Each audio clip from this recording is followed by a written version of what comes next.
Dr. Becky Bailey, the creator of Conscious Discipline. And what I'd like to show you is this tabletop called a time machine, but what it is a conflict resolution mat that helps us through those daily conflicts that children and students have throughout the day. He pushed me, she touched my paper, she called me a name. All that constant. We're going to use that as a teaching opportunity, and this is the mat that helps that work. So let me give you an example of how it works. I'm going to bring in my two people here, and you can put this right on top of your desk. And let's say that Manuel here and Kim have had a conflict, and Kim has pushed Manuel. So the first thing I'm going to say is, are you willing to solve the problem in a different way? Yes. Yes. Okay, and they put their fingers on the mat. Now, once you teach this, they'll be able to do it by themselves.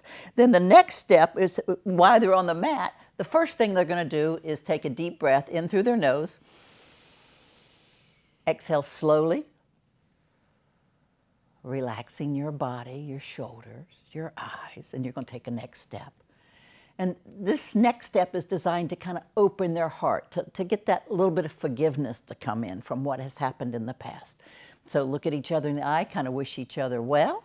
Then you're going to take your next step, and that says 1, 2, 3, let's do it. And that's just this notion of we're on the same team. We want to do things better. We want to be in relationship. And it's important to us in our home and our school family. So I'm going to say 1, 2, 3, and you two are going to say, let's do it. 1, 2, 3. Let's do it. All right, and they take it up, their next step. And Manuel is going to say, I don't like it when you push me. Tell her. I don't like it when you push me. Please say, excuse me, and walk around me. Please say excuse me and then walk around me. And you're going to respond right here in print. Okay, I can do that. And once we teach this new language and this new skill, then we're going to ask them, will you repair after this moment in history where the relationship ran into a little bump? And I'll say, is there a way you could connect? Would you like a fist bump or an elbow bump? Elbow bump. All right, do it. And that's how it works. Now, what we can do too with the older students, they can just pick this up. Once they learn it, they'll put it on their desk. Now, with the little guys, we want to take this tabletop conflict resolution mat and we want to put it in their play area, into housekeeping, in with their blocks. And so what they can do is play with the process. So again, with young children, when they play with the process, that means it's going to generalize out into life. So we just can't teach it in life and think it's going to go from situation to situation. But if you play with it, it's a miracle.